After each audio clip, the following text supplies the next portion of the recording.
Hello, everyone, and welcome back to Michigan College Earth Day 50.5. If you're just joining us, welcome. And if you are joining us from a previous session today, welcome back. This is presented by the Michigan Campus Sustainability Collective. This session is a panel discussion involving students in environmental justice actions in their communities. It'll be moderated by Teresa Homsey and Eric Urbaniak, founders of Central Sustainability at Central Michigan University. And our panelists are Justin Onwenu from the Sierra Club, Monica Lewis-Patrick from We the People Detroit, and Dr. Kyle Whyte from the University of Michigan. Eric and Teresa, whenever you're ready, you can take it away. All right, thank you, Rose. Before we begin, I would like to thank Laura Young, Stephen Gasteyer, and the Michigan Campus Sustainability Collective for preparing us for this and for this monumentous event. It is so cool to see everyone here, and I hope everyone takes something away from this today. So Teresa and I are students from Central Michigan University, and we founded Central Sustainability, which is our informal sustainability office. So do you want to talk about that, Teresa? Yes, so as college students, we noticed that whenever we talk about sustainability, most students, they immediately go to recycling.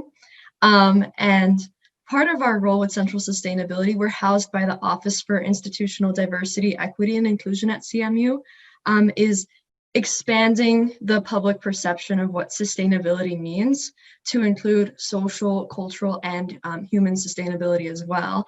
So we are honored and grateful for this opportunity to learn from the panelists here today about environmental justice and what we as students can do to incorporate that kind of work into sustainability work. So the EPA defines environmental justice as the fair treatment and meaningful involvement of all people, regardless of race, color, national origin, or income, with respect to the development, implementation, and enforcement of environmental laws, regulations, and policies. Although that's a mouthful, you can use that to bridge the gap between social and environmental issues. So environmental justice is an extremely pressing issue in Michigan alone.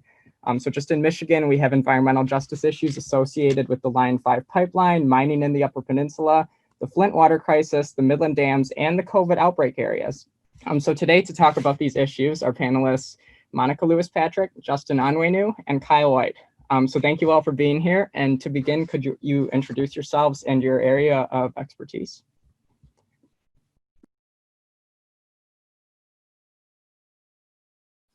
Thank you so much, Eric and Teresa. It's just an honor to be with you today. And I can't tell you how amazing it is to be with my fellow panelists. I definitely am inspired by both of them. But where we are right now is that we are at a critical point where the work that we do at We the People of Detroit is about creating that connective link between most impacted community, making it relevant, making sure it's real, but then connecting it to data and research and information that can inform policy to really create the equity and justice that we must have, not only in this moment, but in policies and decision-making moving forward.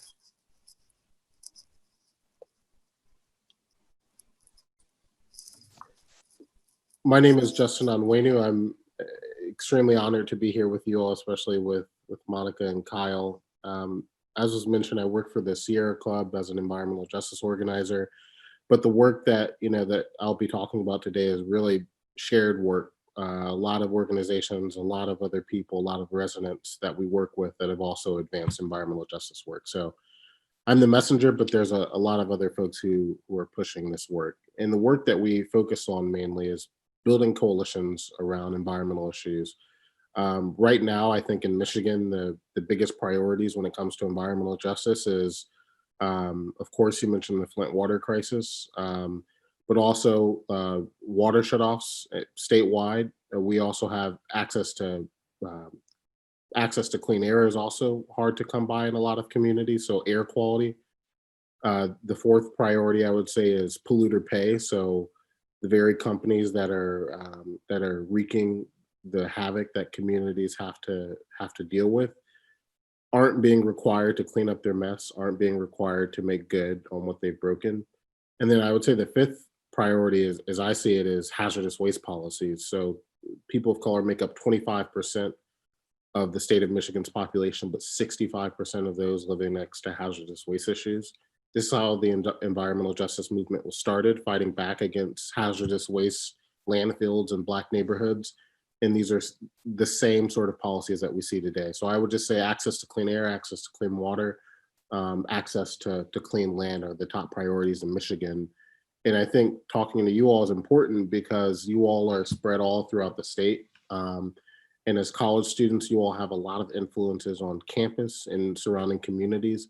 And these are all issues that require coalition building, statewide coalition building, between communities that have had to deal with green ooze flowing on freeways because of a company that was being negligent, to Flint, to Benton Harbor, to other communities that have also had to deal with environmental issues. So I think the work that you all are interested in is really important because we need people from all corners of the state to address all of these issues. So I hope to talk more about all these issues and best ways for you all to get involved. And thanks for having me. Bonjour, everybody. This is Kyle Whyte, and it's good to have a chance to connect with folks who are as hardworking and committed as Monica and Justin. And thanks to Eric and Teresa for your work moderating the panel. It's very much appreciated. So I work at the University of Michigan, and my focus area is supporting tribes as we address the fact that many of our communities face severe and heightened risks from climate change. I'm a member of the Citizen Potawatomi Nation, which is a tribe that's originally from here in Michigan, but our current homeland is Oklahoma. And I've been part of numerous scientific, tribally led, and other efforts to understand why it is that Indigenous people face such severe risks from climate change. But one of the things we're also trying to do is restore the sense that as Indigenous people, we are the original people of this territory. And the reason why we're in this climate change problem in the first place is because we were dispossessed of our lands. And that led the way to the establishment of the industries that are tied to the root causes of climate change. And we need to be accountable to Indigenous people, and Indigenous people as well can form powerful coalitions with other groups of people who have faced different and similar barriers. And so I seek to also be active in work connecting Indigenous people with African Americans, with Latinx people, with other communities who we have a lot to share with each other and a lot of overlap and a lot of ways that we can empower each other. And college campuses are places that have typically not been very accountable to Indigenous people, especially on environmental justice issues. And so I do hope that in my role as a professor, I can be part of making that change and generating accountability. Great, thank you for your responses. We're going to move to a more general question, but some of y'all have already spoken to the themes of coalition building, which is very relevant to college students. And so our first question is, in your opinion, what is the importance of getting students involved in community sustainability work, aside from just on-campus projects?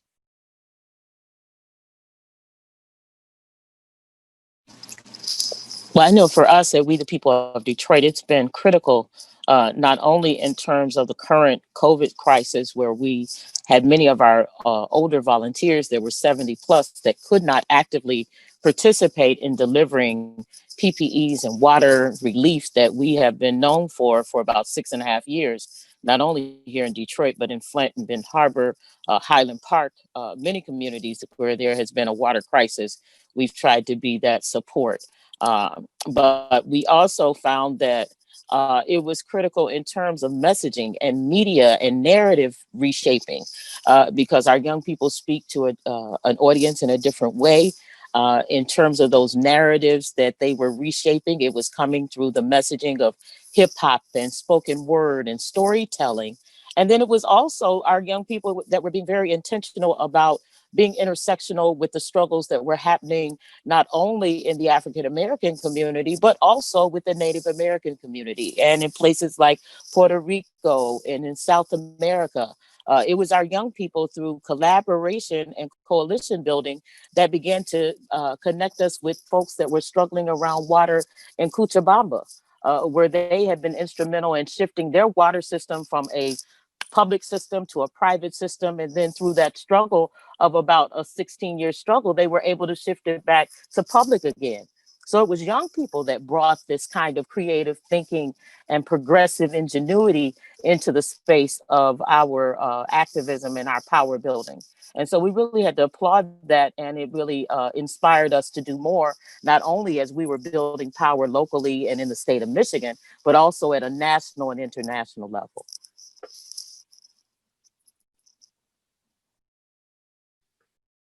Yeah, I would say a couple of things. The first is the Michigan Sierra Club chapter does a lot of work with students, internships and lobby days, and a lot of that work is done by college students who are interested in policy, who are interested in environmental work, who are interested in organizing. And so I think, it's been a critical part of our strategy. I think the second thing I would just say more broadly is that I don't think that there has been any movement and certainly in recent decades, so South African apartheid, anti-Vietnam demonstrations, anti-Vietnam War demonstrations, civil rights movement. I can't recall a movement that we look up to now that hasn't involved active and engaged college students who are pushing for more. The hotbed for all of this sort of activity and activism has always been young people on college campuses and outside of college campuses pushing government to be better. And so I would just say that I think making sure that you're getting involved in colleges is really important. I would also just say that, a lot of corporate actors who may not be as focused on justice, whether it's environmental justice or other forms, have figured out that the way to continue the sort of practices that they do is to recruit on college campuses. It's no mistake that you get job fairs that are filled with some of the very same type of actors at the beginning of the year. They know when you're a senior looking for jobs, what you're gonna be, what you're looking for, and what you may settle for based on just needing a job. So I would just say that it's clear that recruiting college students is important for any social justice movement. And I also would just say that other non-social justice oriented groups have figured that out. And so I would just take that in mind and figure out ways to get involved, because environmental justice is something that is urgent, that there's a ticking time clock on, and that if we don't get young people involved in movement work now, there's not going to be an opportunity to do so later. So I would just say that now is the time to get involved in this type of work. And I think that no matter where you are in the state, that work is important as well. I agree profoundly with what my colleagues here have shared. And one dimension I'll contribute from my own perspective is that, as students, you're making a huge investment. Some of you are working full-time or part-time, going to classes, you're part of a number of different activities on and off campus. It's massive, right? But you have to recognize that the time that you're investing, really the course structure in most universities is not doing what it needs to do to prepare you to be effective in the space of environmental justice and sustainability after you graduate. And there's a lot of reasons for it, but at least for me, and I know certainly there are professors that would agree with me, we don't actually operate in a structure where we can deliver the education that is needed as we understand it. And so I think it's important, given the unfortunateness of the mismatch between the curriculum and what you need to be effective as an environmental justice and sustainability advocate, that you have to look at your time in higher education sort of holistically. And you have to think about, given the commitment you've made and given the type of time that you have, how much can you supplement your university education with the activities that you need to be part of off campus that will shape you into somebody who can be effective in the space of environmental justice and sustainability. And so I think my colleagues here referenced a number of different actions and programs and activities that I would see as pivotal, and we should think of as part of our educational experience, because I just think that for most universities, we're still a long way away of actually having a structure of courses and learning that really delivers to students something that matches the investment of time that you're making. Teresa or Eric, can I just interject something really quick as a great example of student power and your influence? 4 years ago, the Flint water crisis, when it was budding and activists already knew that we were looking at a crisis, the universities were really hesitant to get involved. And the reason that we know this is we reached out to the University of Michigan School of Public Health. We reached out to the water programs and social work programs across the state of Michigan. And you could not get the School of Public Health, the only school of public health in the state of Michigan, to speak to the issues of lead toxicity and the impact on the brain and the body. Now, what we did see happen is that students organizing and deputizing themselves began to raise these issues and concerns. And then there was a critical group of graduate students and undergraduate students that said, we really question if we want to graduate from a university that does not want to speak to these kinds of atrocities. That kind of voicing in that moment put enough fire under a group of professors at that university to then meet with the dean and decide that they better be on the right side of justice on this issue. And so they weren't there at the beginning, but they've shown up in some really great ways since then. But it was because of student power and those students using their voice and using their activism to say, you must do something different. You won't do this in our name. And so that's the other thing we want to say in this moment. You do have power. We want you to use it.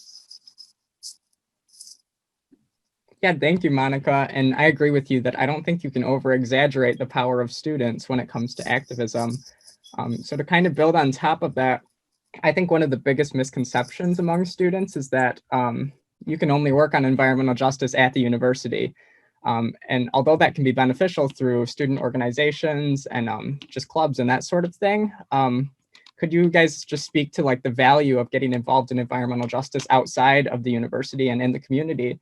And then how can students become involved in your environmental justice work? May I defer to my colleagues to go first, and then I'll come up and bring up the rear? Absolutely, I'm happy to to go to respond immediately. For me, to to be somebody who can be in a space and legitimately say that you advocate for, that you support environmental justice, you have to be coming from somewhere. And Michigan State or the University of Michigan doesn't count as a somewhere. You have to have those connections to where struggles are occurring. Now, maybe those are connections you have because that's where you grew up. Maybe you've been involved with the work of your own community, but maybe you're coming to environmental justice from a different walk of life, a different background. And in those types of situations, whether you're going to be somebody that is able to take action moving into the future on environmental justice, you do have to have that connectedness. And so oftentimes the university experience isolates that from our connectedness. So we graduate and it's sort of like, well, what's next? And I think it's time while you're in school to build those connections and those relationships that will ground you in places and communities and peoples where the struggle happens and where you have a chance to earn your reputation, to earn your connectedness, and to begin to demonstrate that through thick and thin that you're part of a struggle and that it's meaningful to you, and that you're willing to base a lot of what you do and your schedule and your life goals around your wanting to see change happen.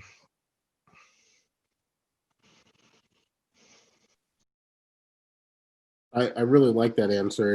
And for me, my advice would, I guess I would start with a couple of stories. So I got involved in environmental justice work in college. I actually was, long story short, was planning on pursuing medicine. My final year of college, there was a major natural disaster that hit Houston that threw me into organizing work. And what I did with a lot of other students and folks is we put together volunteer opportunities for students on campus, for professors and staff to be able to go out into the Houston area to remove drywall from people's homes, to serve in shelters, to clean up debris on the streets. And we did that in the immediate aftermath of the storm. So, and we did it with a Google Doc and Google Forms and a lot of phone calls. And so what I would just say is that there are a lot of opportunities to not just get involved with organizations who are off campus, but bring folks who are on campus, organize them, and show up and say, how can I help? I think that is a powerful way to show up. The other example I would say is after, since I graduated in 2018, and there are a lot of ways for alumni to get involved. So my university, in the aftermath of recent protests and calls for humanity, for Black life, there are a group of alumni and students on campus who created a fund for Rice students and Rice alumni to donate to this fund, and this fund will be used to support Black organizations and movement organizations in Houston.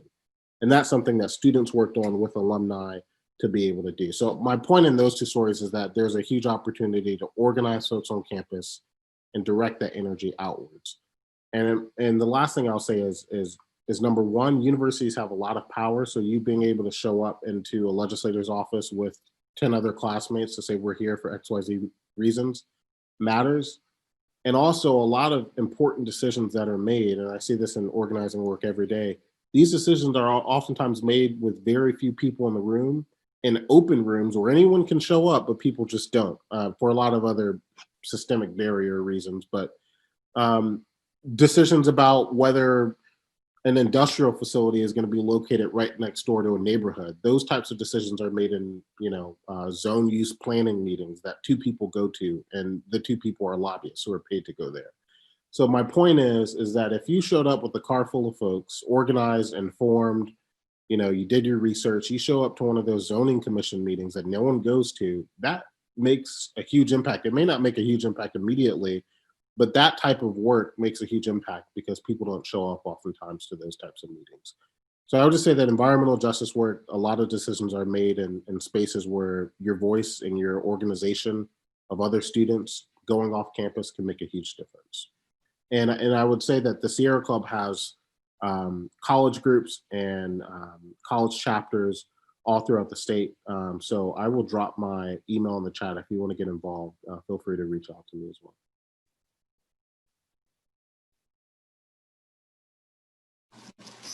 We're definitely just supporting all of the strong points that that Kyle and Justin both have made, that it really is about you being able to assess what you can commit, and then being willing to at least know that you're responsible to commit to do something. And that's the mama in me talking right now, that nobody gets a pass. That everybody has to deputize themselves and take on some level of responsibility to get involved in their own lives, because this is not separate from you. This definitely is personal. It's personal in terms of you and your own personal health and your environment and the planet that you are inheriting and what you will actually transfer to someone else. And then it's critical in terms of the decisions that we're making, because we're all going to be held accountable for what we have and have not done. But as Laura's queuing up something, I want to show you what students and community power can do when we are working in alignment and working to really build a better future. Because I'm 55 years old, just turned 55 a couple of weeks ago. And so I spend time usually checking in with Justin from time to time to make sure that my eldership is not interfering with the amazing leadership of young folks. It's people like Justin that hold my feet to the fire in terms of where we can be collaborative, and then sometimes where we as elders are being a clog in the wheel, if you will. And so this is a moment of transparency. This is a moment of being able to really, as Grace Lee Boggs has taught us here in Detroit, that we're going to grow our own souls. And so, Laura, if you'll cue up a couple of things, I want to show you a few maps and some data that was done through citizen science, where it was researchers and students and people stepping into a space, understanding that their talents and abilities were being lent to a community that already understood that they were the solutionaries, that they were the experts in their own lived experience, but that sometimes you need some technical expertise brought into the space to really elevate the issue to another level. The next slide, Laura. Here is a project that was done called Mapping the Water Crisis, that was done not with just we the people of Detroit, but it was done in collaborations with scholars and with academics, altogether about 20 of them, lending their expertise to help the community evidence the fact that Detroit's water shutoffs were not just based on somebody waking up one day and not paying their water bill, but it was based on systemic racism baked into policies that over time had allowed the transference of not only wealth, but an infrastructure that is now built out to a region. The next one, please, Laura. We had to also demonstrate from a community bottom-up perspective that the community, as many have been taught across the state of Michigan, that the reason water costs were going up is that there was failed leadership in Detroit, that people were not paying their fair share. But what had not been presented to the public is that water rates had gone up in the city of Detroit 478% over the last 20 years. It also became very important, if we're going to move past these very deep racial divides in Michigan, that we would be able to demonstrate to our fellow suburbanites that they're not being gouged by the residents of Detroit, that they're actually being gouged by their own water system at a local level, where the local municipalities are marking up water rates anywhere from 100 to 1,000%, and therefore using this very racist narrative that it is the fault of the residents of Detroit that their water bills are going up. The next one, please. This one is just demonstrating emergency management, that it was only applied in communities of color. And so we usually like to just bring a visual to that. But the next one, please, Laura. This one here. And the reason I have to stop here is because this is where I'm going to quickly try to connect the dots on how important it is that we have everybody paying attention to what they can do and what they should be doing. Is that some of what I just showed you was citizen science. And also what I talked about is how important it was that we worked with scientists and worked with those with the expertise to help us shape and reshape the narrative about what had historically happened in Detroit, to be able to really shine a light on what's happening right now in the middle of COVID-19, where it really took a pandemic to convince our local government that it was their responsibility to advocate to restore water to the residents of Detroit. Well, this is research that we did in 2015 with Henry Ford Health Systems and Global Health Initiative, where out of that research, we were screaming then that the city of Detroit was going to see a devastating impact from the fact that we could not assure any pathway for low income and no income residents to be able to sustain their water access. We know that 40% of the residents live in abject poverty. 60% of the residents are headed up by single women of color with 2 to 4 children, and 70% of the people that work in the city don't live in the city. And so I lift this because, as Justin and Kyle have pointed out, we are all intricately connected. But I raised the science and the research because this was done with community, and community centering the question and the concern. But this same research and data now is informing at a national and global level that there is a desperate need for a national policy for water affordability. And so what I would encourage you, if you are an artist, if you're an activist, if you are a person that's into research and data collection, if the only thing that you think you can contribute is lending your voice in some format of just making phone calls and voting, I am telling you that there is no way that you can still reside in the state of Michigan, knowing what we are getting ready to confront in terms of water inequity, water quality, and water injustices, and not somehow deputize yourselves and get involved. And so I'm going to stop there before I go too far, Rose and Laura. But I would also like to offer that before we close out, that we would share with your audience a pledge that they can sign on to for water affordability and to ensure that they've at least done something to move this issue.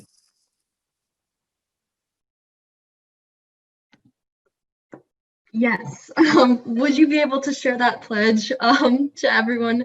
I'm not exactly sure how that would be done, but that was very passionate and very important. So thank you. Definitely touched on a lot of the questions that we had planned and that we were going to ask. Because we are starting to get closer to time, we're going to open it up to Q&A, and we already have 2 questions that have hit the chat. So Bill McConnell said that it is true that many social movements have strong roots on college campuses, and this includes politically conservative movements.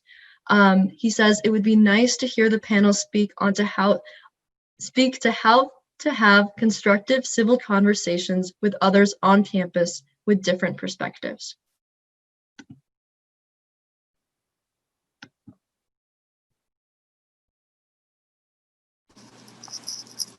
Well, I know that we love to have those conversations, and I know that I've been involved in several of them along with Justin and others to really be intentional about building consensus and understanding. A big part of the work we did for about 2 years was to go across the state of Michigan and meet with farmers and rural communities to make sure we're building power together. Because what I've found is that many of the issues that impact working and low income families are common. They get bifurcated because many times those where the dollars are, where the political influence and power is for that respective region, then that's whose voice dominates the platform. But we are seeking to build power across Michigan with Michiganders to ensure that every Michigander has access to clean, safe, and affordable water. Yeah, I completely agree. And I think environmental justice is an issue that I think is so important because it connects to every other issue. So you may have folks on campus who care about medicine, and there's certainly links between the air that people breathe and the healthcare costs that they're having to bear. You may have people who are interested in business or real estate. Environmental justice, your home value decreases dramatically in value if you live next to a hazardous waste facility or a refinery. You may have folks who are interested in teaching or education, and environmental justice, the environments that students learn in, directly ties to student achievement and performance scores. All of that to say that I know on college campuses there are so many different perspectives, people who are interested in 1,000 different things. And I think that it's really incumbent on anyone who's on this call or who's interested in focusing on environmental justice issues to find those intersections, to find those areas of common agreement, and to be able to speak on what you're passionate about, but connecting it to other issues that other folks are focused on. We've talked a lot about how people are interconnected, how everything from water issues to air issues to environmental degradation issues are happening in the suburbs, in the cities, and rural areas. But I think also focusing on building coalitions with folks who aren't interested in environmental issues is an important part of the equation as well. I think building collaboration and connection across groups on campus who may in kind of a superficial way or an immediate way seem like they're very opposed is important. It has to be, though, part of a really good understanding of what your strategy is. And I think for students who are active building movements on their own campus, and given that folks graduate after a few years, one thing that can really endure is a good sense, a map of how decisions are made on campus, who makes them, who holds different types of powers, and what are the levers and the leverage points. And depending on the issue, the specific issue you're working on, there's some way, right, in which you want to engage those different decision makers and levers and so on. And so within that larger strategy, who are the other groups that you need to be on board with you, or that you need to simply be in dialogue with, no matter what the outcome of that dialogue is? And I'm really excited to see examples where groups that otherwise might disagree with each other are coming together based on the idea that whatever happens in the conversations, they're always going to be accountable to each other. And what does that mean to be accountable? What does that mean to exercise accountability? And so I think that's an important thing to consider in those dialogues. When I was a professor at Michigan State, I remember I was part of a very powerful confluence that was orchestrated by professors Laurie Thorpe and Dale Roseboom around students who had very different experiences with farm animals, with pigs in particular, and students from all walks of life. And given MSU has different facilities for raising pigs, there was a chance for people to students to visit some of these different places, right? But as you can imagine, some people were very much in strong disagreement with some of the various practices, right, for agriculture and pigs and livestock. And so over time, myself, but then moving into the future with Laurie and Dale's work, they were able to find a way for students to dialogue and really start with some basic questions about what their appreciation for animals were, where they were coming from, what their life experiences were, and actually just learning about each other. And so an investment of time in just learning about where you come from, what your values are, before then getting to the topics about how you might take collective action. That's one approach to beginning to build that space of accountability. But I do think that even when we're very passionate about the issues that we want to dialogue with others about, we always have to revisit the fact that just because I'm passionate about it, does that mean I've fully explored my own accountability? And oftentimes some of us haven't, even when we feel so strongly that we have. And I would just say real quick, one other thing I forgot to mention is that I think a big part of the equation for having civil conversations is knowing people beyond the work that you're doing. You know, why do people care about an issue? What is their family like? Why do they talk the way they talk? Why do they go to the types of places they go to? I mean, knowing that information about people is just really important.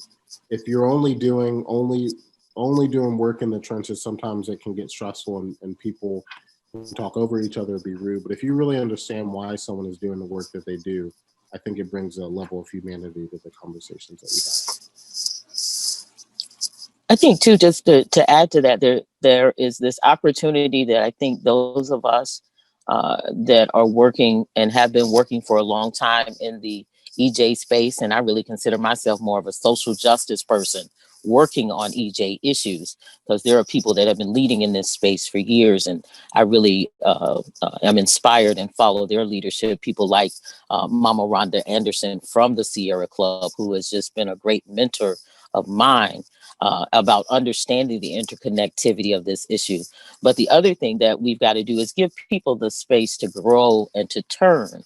And that is something that I think we've got to not only allow in others, but to allow in ourselves. That sometimes as you're in rooms and you get a better understanding and you grow in your knowledge, then you also sometimes grow or soften in your approach, or you may recognize that your strategy all of those things can happen if you're willing to stay in the room. And one of our mentors, Mama Gwen Winston, has told us it's not just about being in the room with people you agree with, but it's about getting in those rooms and struggling through with people that you may have very clear disagreements with. But it's going to be in those rooms that iron hopefully will sharpen iron. Thank you. And I completely agree about the conversations that matter and bringing people together. I think in order to solve global issues like environmental justice, it really needs to be a global effort, and that requires diversity, equity, and inclusion. So for that reason, that is why the Sustainability Office at Central Michigan University runs out of the Office of Diversity, Equity, and Inclusion, because we are able through there to just bring people together and have conversations and really communicate with everyone about how to create inclusive communities where everyone feels welcome. And that's especially important on college campuses where freshmen need a community when they get here. So we work on how do you cultivate diversity, equity, and inclusion within your residence halls. And that's one thing that we are very passionate about. So we have one more question in the chat from Sarah McCall. And so kind of in relation to the DEI, how can DEI issues around environmental justice be improved?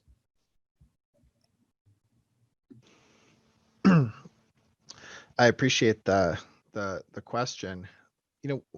One thing I've seen happen on college campuses that I'm initially discouraged by, but I think there's a lot of room to be tremendously encouraged if we address this issue.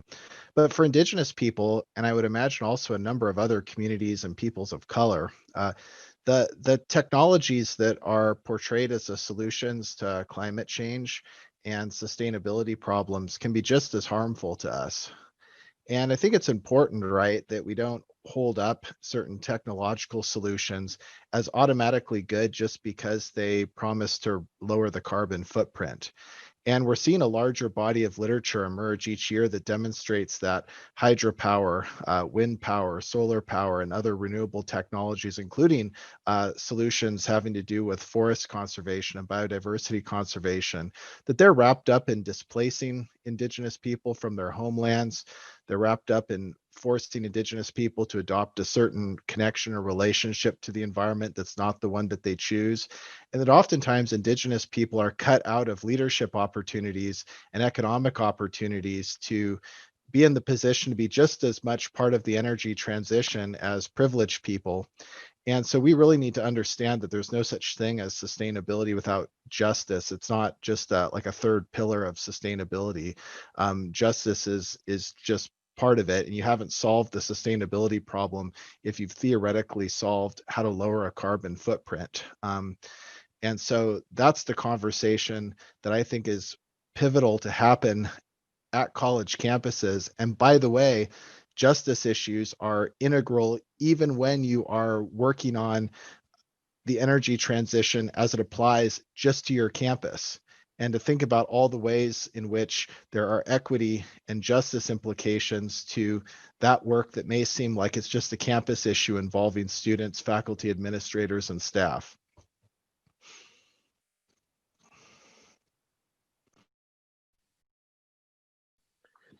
I think that's a great point, and I think diversity, equity, and inclusion issues in the environmental spaces is a real problem. You know, I am not hesitant to say that the Sierra Club is an organization founded by a man, John Muir, who was who left out women, who left out Indigenous folks, who left out Black folks, and I think that a lot of organizations are rooted in white supremacy, who focus on environmental issues as great as those issues are to focus on. So I think there are a lot of issues. I think also the environmental movement has had a history of, in a lot of cases, focusing on eugenics and overpopulation and all these sort of terms that mean that are dog whistles in a lot of ways and have awful history. So I think unpacking that history is really important for a lot of the leading organizations that focus on environmental issues. I would also just say that resources matter. So, there are a lot of traditional environmental organizations that are now starting to focus on environmental justice, but they haven't been leading on the issue for decades that folks have been focused on it. But they still retain a lot of the power and a lot of the resources that will be better used in the hands of Black and Brown led leadership who've been, on the ground locally. And I think the third thing I would say is just leadership. So there's a awesome coworker or a colleague named Brian Lewis, who was just named executive director of EcoWorks. And he's been doing environmental work he's a young Black man who's been doing great environmental work, and I'm really excited about that. But we need, more organizations who are willing to empower and uplift local leadership folks who've been working on this issue for a long time. And also leadership from people who may not have traditional backgrounds. Rhonda Anderson, who's my boss, and I talk a lot about how people who are most impacted to issues are experts who could probably read an environmental permit that a lot of folks may need masters and PhDs to do, that could read it up and down because they've had to read environmental permits to fight back on access to clean air issues in their community. So I would just say that unpacking history is one piece. The second piece is addressing the resources that environmental justice organizations still need to do great work. And the third is empowering folks who already are at the front of the problem and empowering new leaders as well.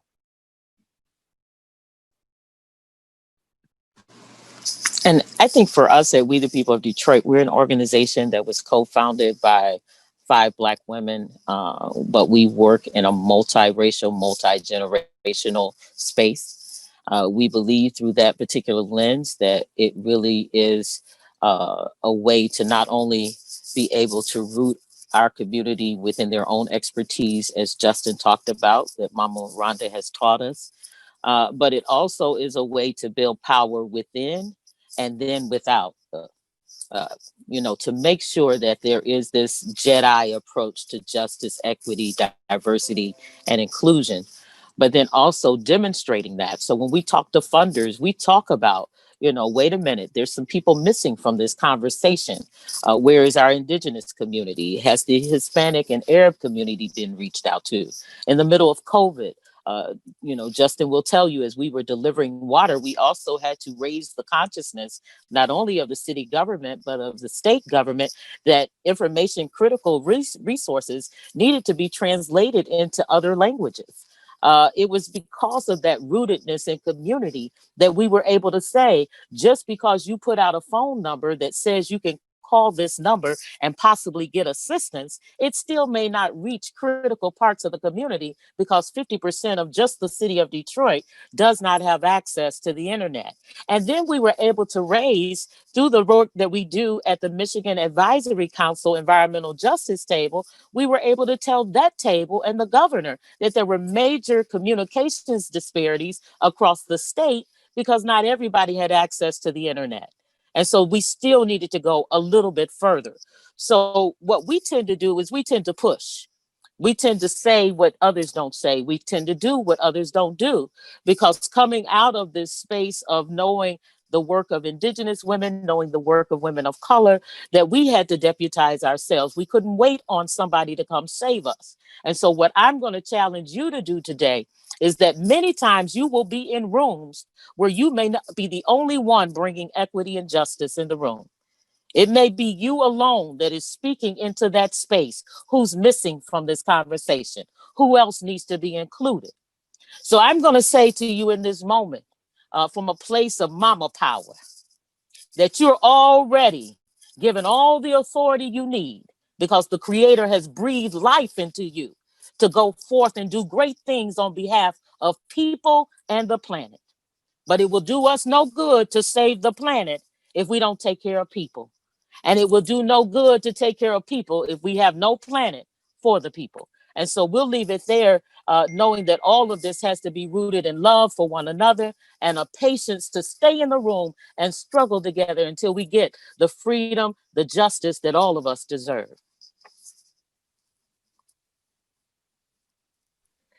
Thank you. Thank you for that. I can't emphasize how important that is to hear, especially as an environmental science student, a white environmental science student. These kinds of conversations, I feel like, are not brought into the classrooms that I'm in. The focus on justice and equity and inclusion specifically when talking about conservation, not even environmental issues, conservation, the elements of white supremacy in it, the land grabs that sometimes result from conservation efforts, creating certain parks, pushing people out. These are definitely things that speak very deeply to a lot of the problems that we're seeing right now. Since we are coming up on time, and I just want to say, like, thank you so much for everything that all of y'all have brought into this conversation so far. Our final question, our final way to end this is as like a summary. If you could just say like one sentence that you would want people to take away from this, if they didn't remember anything else, what would you say right now? Like something that the audience can just stick to, and that's all that they have from this panel discussion. Take the pledge.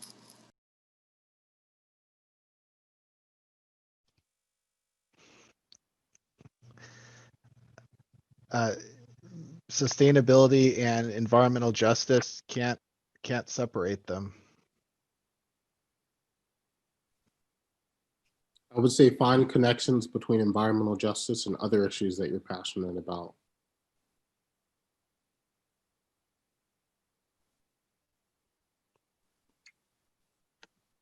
Right, thank you. Thank you so much. Eric, do you have anything that you'd like to add to thank our panelists?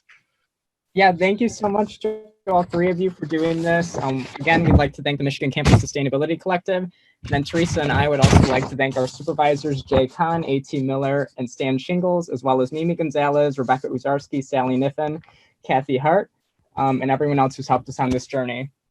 So that concludes our environmental justice actions for college students session. Rose, would you like to take it over? Thank you all so much. It was a wonderful panel. Thank you all for joining us. So dynamic and very, very informational. We will have it as available as a recording for everybody to share out as well. But thank you so much for taking the time to join us today. Our next panel begins at 2 o'clock, and it is a panel focused on how get out the vote, how to vote in 2020, and how to be a more informed voter. So I hope that you will all hang out and join us for that session as well. And thank you all again so much.